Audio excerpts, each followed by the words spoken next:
Έχει γίνει ο χαμός με αυτό το πραγματάκι από χθες. Με αυτό εδώ. Και πάμε να σας δείξω πώς φτιάχνεις ελληνικό καφέ με αυτή την συσκευή. Παίρνεις λοιπόν νεράκι και το βάζεις μέχρι την ένδειξη max. Ρίχνεις μέσα τον καφέ σου.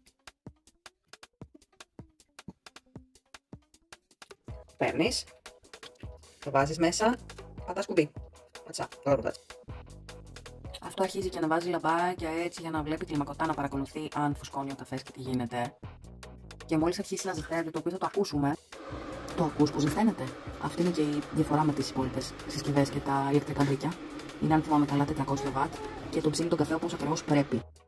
Τώρα λοιπόν που έχει ζεστάνει λιγάκι, αυτό το βγάλεις. Βλέπεις. Το ανακατεύεις. Και προσέχεις πάντα εδώ το σημείο αυτό να είναι καθαρό. Και το ξαναβάζεις. Είτε με σχοβολάκι. Εννοείται ότι ταυτόχρονα μπορεί να κάνεις οτιδήποτε θέλεις. Χωρίς φόβο ότι θα σου χυθεί ο καφές και θα γίνουν όλα σύσσρατα. Καταλαβαίνεις. Γι' αυτό και αγοράστηκε κιόλας αυτή η συσκευή, γιατί την πάτησα αρκετές φορές και με το μπρίκι στο γαζάκι, αλλά κόρη μου, που τουλάχιστον όταν χυθεί σβήνει. Το χειρότερο όλα αυτά είναι το ηλεκτρικό μπρίκι. Το οποίο χύνεται μέχρι να μην έχει μείνει τίποτα μέσα. Τίποτα. Αδειάζει όπως η ψυχή σου όταν βλέπεις τον πανικό που πρέπει να μαζέψεις μετά. Το ακούς?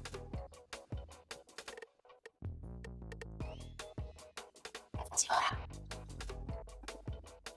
Πλούσιο καϊμάκι. Μυρωδάτο. Καφεδάκι.